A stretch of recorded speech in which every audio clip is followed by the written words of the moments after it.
Gabay ng magulang ay kailangan sa mga batang manonood.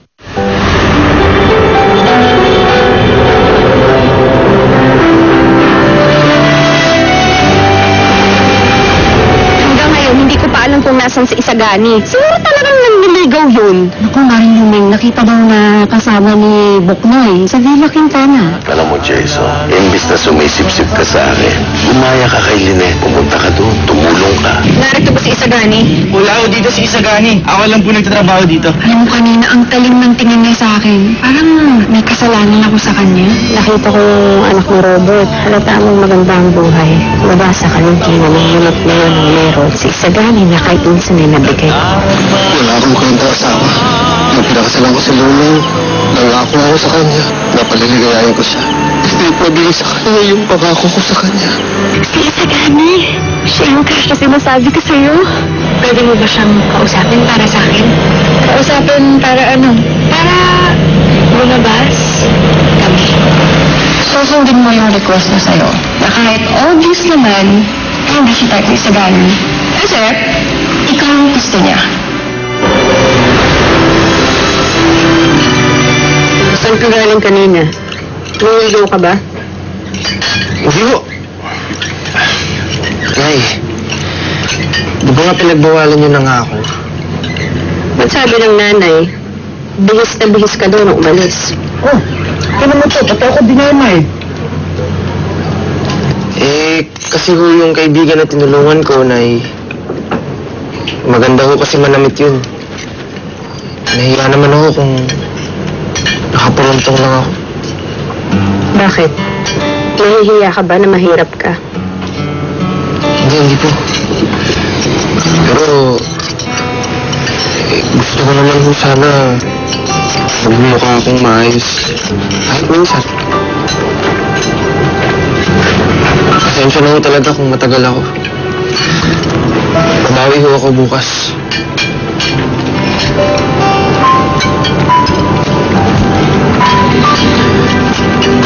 Balita ho sa akin ni Buknoy.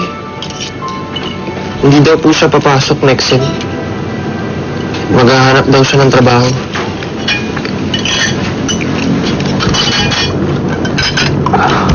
Nay. Tay.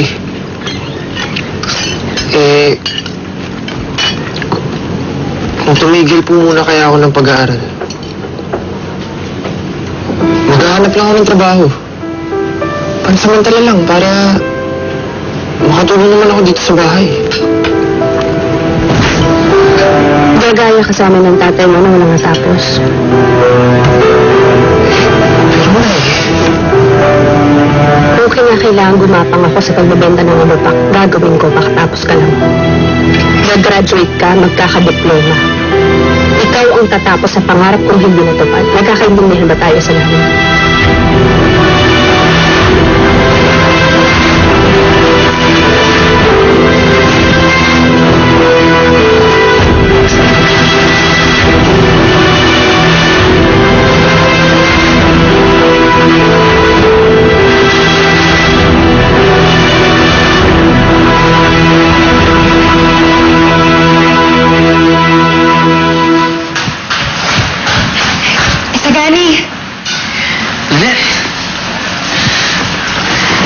Nanggaling ako sa manggahan.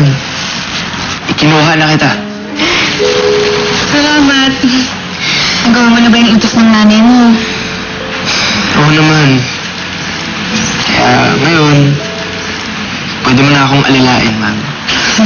Sobra ka naman. Pero Isagani, may hihiling sana ako sa'yo. Okay lang ba kung ilibot mo si Patrice sa San Isidro? Hindi pa kasi niya nalilibot yung San Isidro. Saka pinapauwi na rin siya ni Mommy, kaya sana bago siya umalis, maikot niya yung San Isidro. Sige. Walang problema. Ikaw, sumama ka na rin. Hindi na. Madami pa kasi akong aasikasuhin. Dadating yung mga furniture na in-order ko, tapos dami pa akong gagawin eh. Sige. Sa susunod na lang ito ipapasyal dito. si Patrice na lang muna. Salamat, ha? Sige, tawagin ko lang si Patrice. Upo ko muna.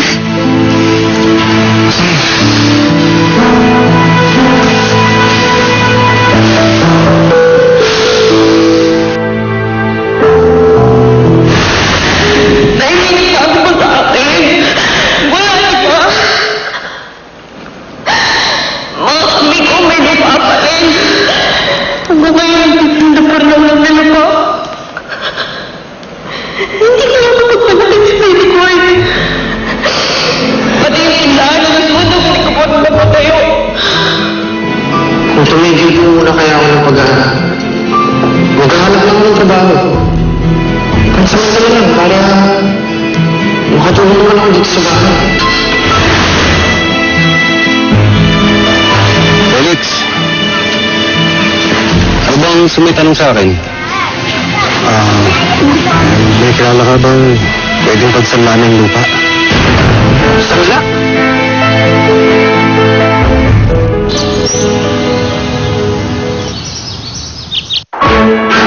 Amigo!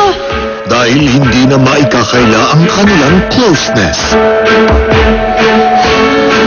Sina Janelle at Robin magjo-join forces. Hindi naman siya yung tipo ng babaeng dapat pinagsasalosan. Pero bakit mo nang naisip ang isang latong lupa niyo? Alam ba ng nanay mo yan? Hindi, kailangan ko ng pera eh. Pero kalahati lang. Aanyo mo naman yung pera. Kailangan ko magbigay kay Luming eh. Pampuhunan niya.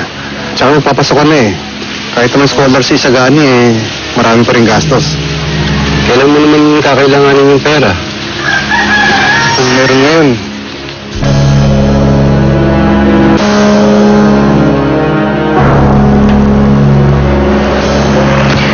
Pumayag na si Isagani. Oh my gosh, ate talaga! Thank you, ate, so much. I love you! Basta, ready pa siya lang to and remember yung mga sinabi ko sa'yo, okay? Yes, I promise. Mommy? Mommy? Patrice, you promised to come home yesterday. Nasaan ka ba? Mommy, kasi, si ate kasi, mayroon siya kailangan gawin with something, so, tutulungan ko siya. What? No. Huwag mong tulungan niyang ate mo. Umuwi ka na. No, Mami, kasi kailangan niya talaga ng tulong. Tsaka, Mami, promise, uuwi ako talaga. Okay? Basta, sobrang dami ko lang talagang gagawin. I love you. Bye-bye. See you, okay? Bye-bye. Hello? Patrice? Patrice? Lisot. Stella, hayaan mo si Patrice sa Villa. Hayaan mong tumulong siya sa kanyang kapatid. Pero Papa, I've been in the States for how many months? I was thinking na pagbalik ko dito, makapag-bonding man lang kami ng anak ko, hindi ba? Eh, kaya lang parang mas gusto niya pang kasama sa Lynette kesa sa akin eh. Magkapatid sila. Magkaedad.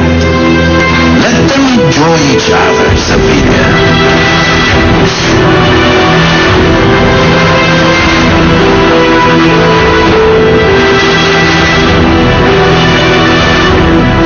Ate, hindi ako magka-car. Lalakad na kami ng Isagani. Sigurado ka ba? Of course, ate. Siyempre, di ba, para mas matagal ko siyang makasama. Ikaw talaga. Ate, about pala dun kay Mami. Don't worry about that. Yung bahala dun.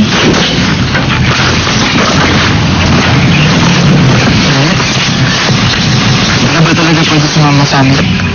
Hindi eh. Kayo na lang. Enjoy kayo ah. Isagani ko na bahala sa kapatid ko. Bye, ate. Thank you. Isagani ka na.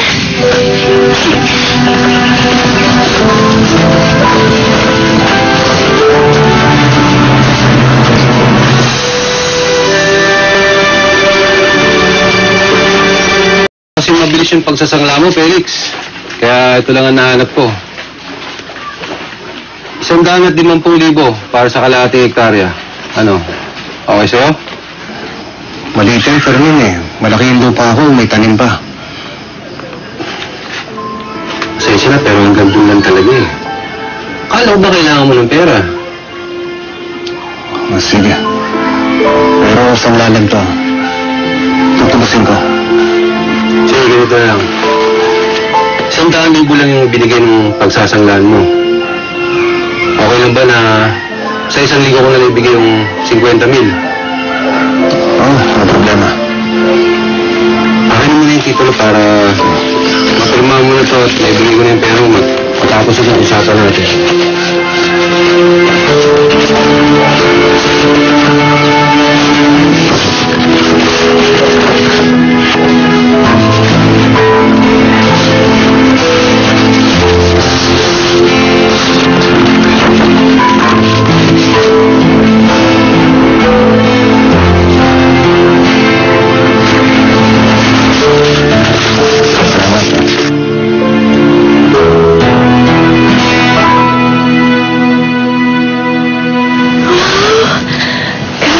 Sobrang ganda dito. Walang ganito sa Manila eh. Ngayon na ganyan yung sinabi ng ate mo nung dinala ko siya dito. Gusto mo ba umakit ng puno? Mas malayo pa makikita mo dun. Ha? Wag na lang. Hindi kasi ako marunong umakit ng trees eh. Sige.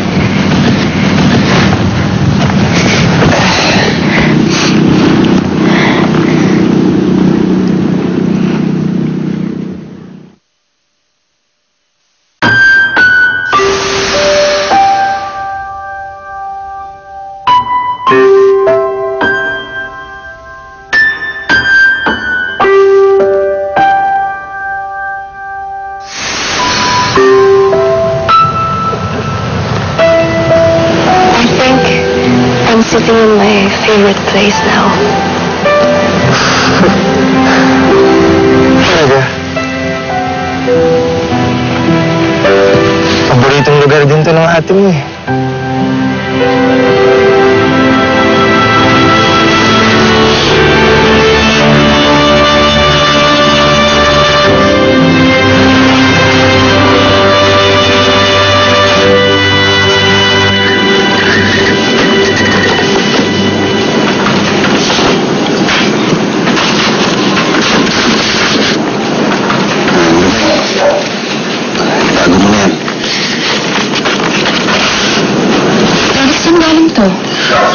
Ang tulong ko yan.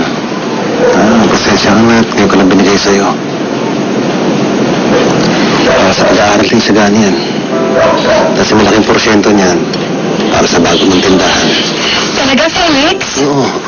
Nay! Nay! Halika kayo dito! O bakit? Pwede na tayo magtayo ng tindahan ulit. Gagawa na tayo ng maraming pastillas at maraming limapak. Talaga? Opo, Nay! Ang galing naman! Hindi ba kagabi lang nagdadrama ka? Ba't naman wala sinagot ka ng langit? Anak!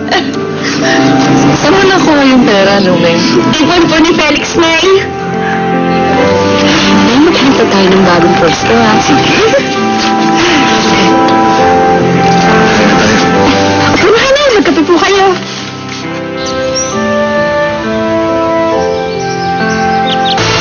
Ito na kaya katapusan namin. Ganito na kaya ako mawawala ng buhay. Ito ang nakikita. Sobrang scary naman dun sa haunted house na pinuntahan natin. Bakit pala abandoned na yun?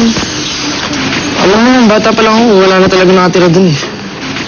Hindi ko rin alam kung bakit umalis yung mga tao dun. Baka kasi may multo. Wala ba? Wala. Sabay. Ako ba yung unang dinala mo doon? Hindi eh, si Lynette.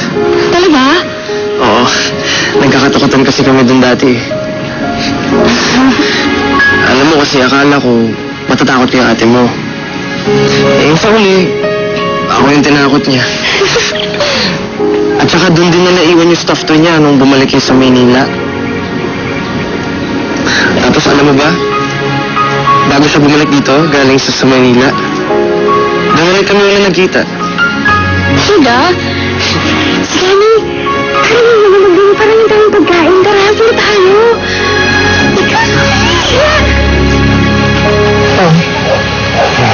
Salamat po. Felix, tapatin mo nga ako. Saan mo nakuha yung pera? Sinanda ko yung kalahati ng lupa natin. Ano? Felix naman! Pamana yun ang itay mo. Pinaghirapan niyang palaguin ito para sa atin. Ang daming gustong kumamkam ng lupang ito pero pinaglaban niya. Pagkatapos, isasangla mo lang. Kaya ginamit ni Itay itong lupang ito para buhayin tayo. At ito rin gagamitin yung lupa para buhayin ng pamilya ko.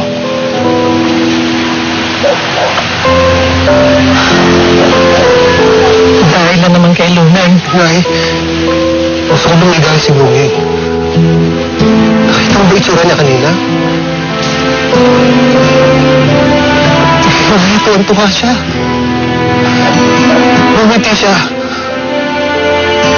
Dahil, buong buhay ko, hindi ko nakitang lumigay si Bungi. Pero kanina, tuwan-tuwa siya. Sana ko hindi ko magbibigay yung pangako ko sa kanya.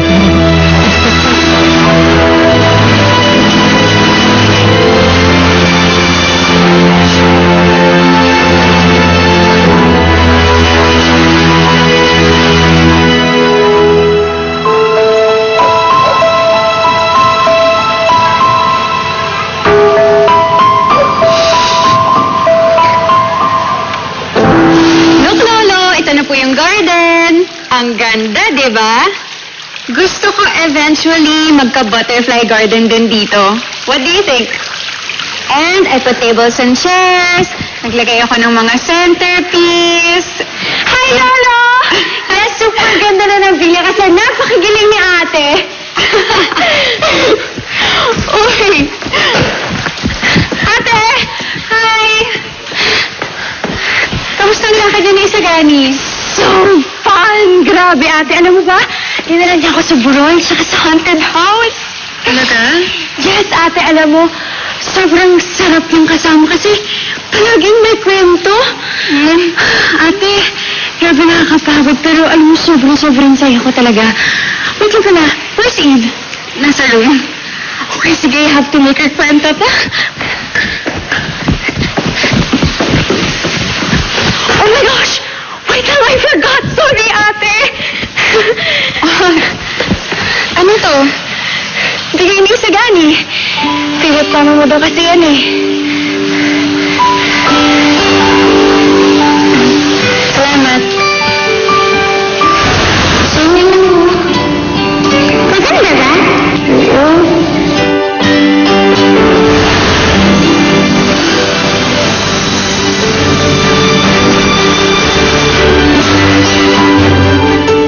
Isagani, no? Hi, ate. I really like him na talaga. Sige, ate, sunta na ako kay Eva. Bye! Bye! Eve! Eve!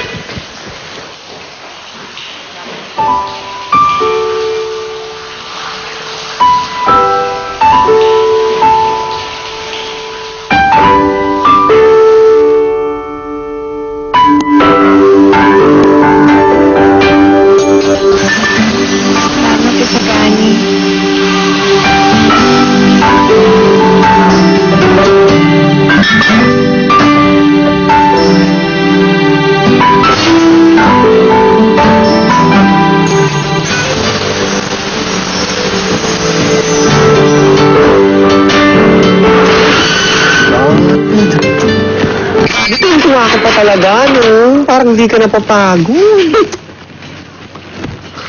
Alam mo, masaya lang talaga ako ngayong kadyo. Megan pala. David! Oh, Nay! Mother, kita hinihintay. Oh, Nakausap ko si Bebang. Meron daw isang tinderang papunta ng Maynila, susundan yung anak niya. Paparantahan yung tindahan niya. Eh sabi ko naghahanap ka? Gusto mo rin ba makita bukas? Sige, May. Tapos magbaayos muna na natin. Oo? Ito talaga. Ulat ka na naman. Balikan na rin. Naman tayo talaga. Ngayon, ito na talaga yun. Sana nga.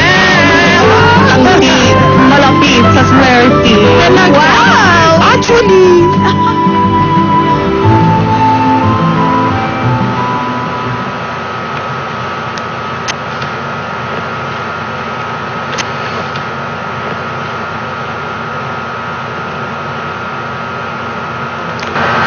Sana matawagan si Mommy.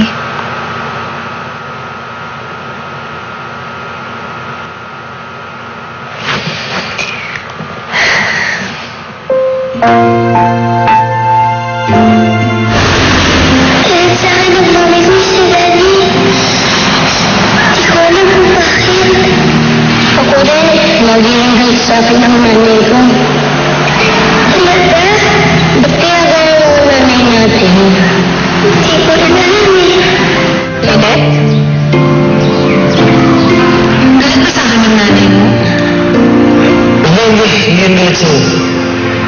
Sa akin yung galit. Kasi, kasi may nanitos niya sa akin eh. Tapos, hindi ko nagawa.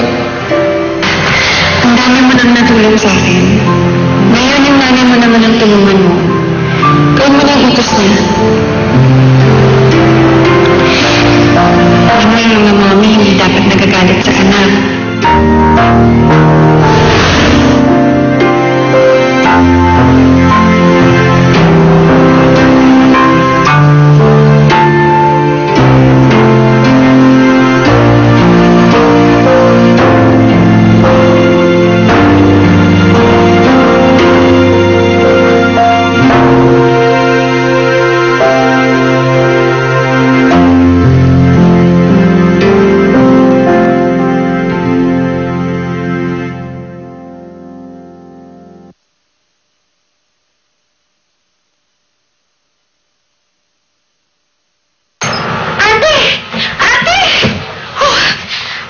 Mag-isip ng matagal, alam ko na kung ano yung gagawin ko.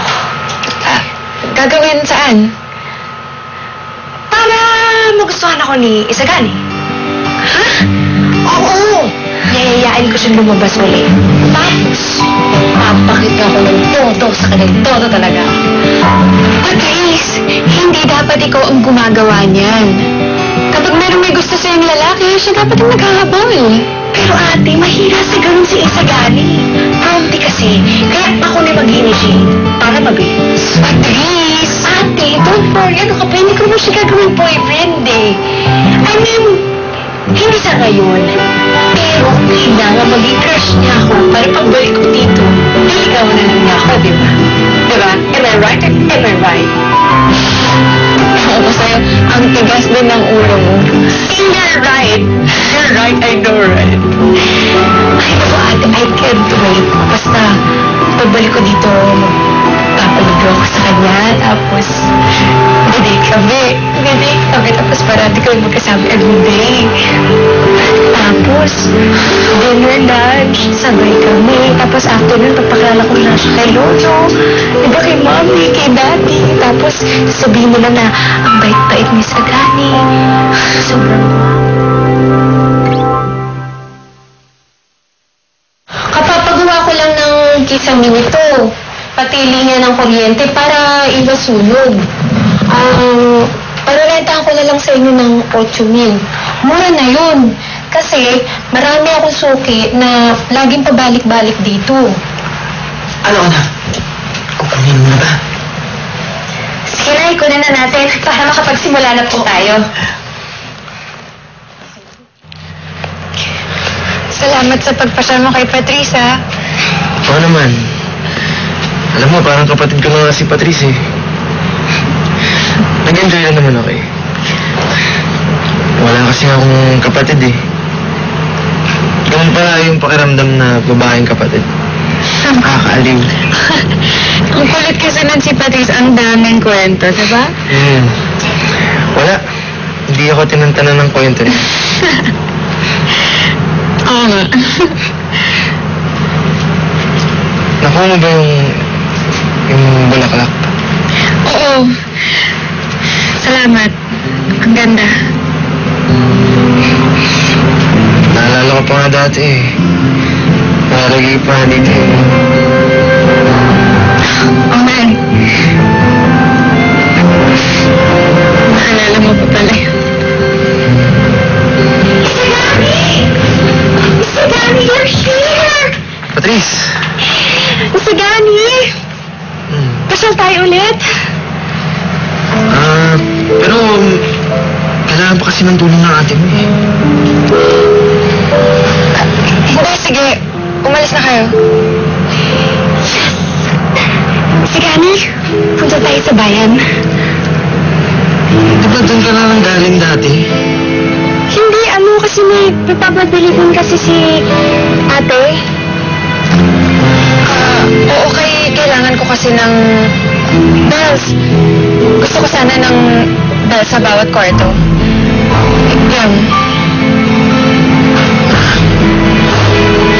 Sige. May alam naman akong bilihan ng murang bells eh. Alright, sige tara, let's go na. Ate, thank you Bye. Salamat. Diba?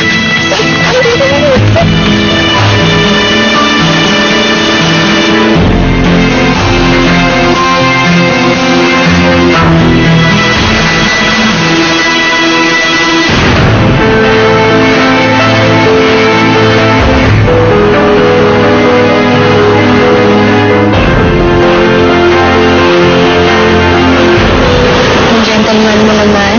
Siguro, tama nakaka-request na sa'yo dito, Hello, Titas. Where the hell is Patrice? Wala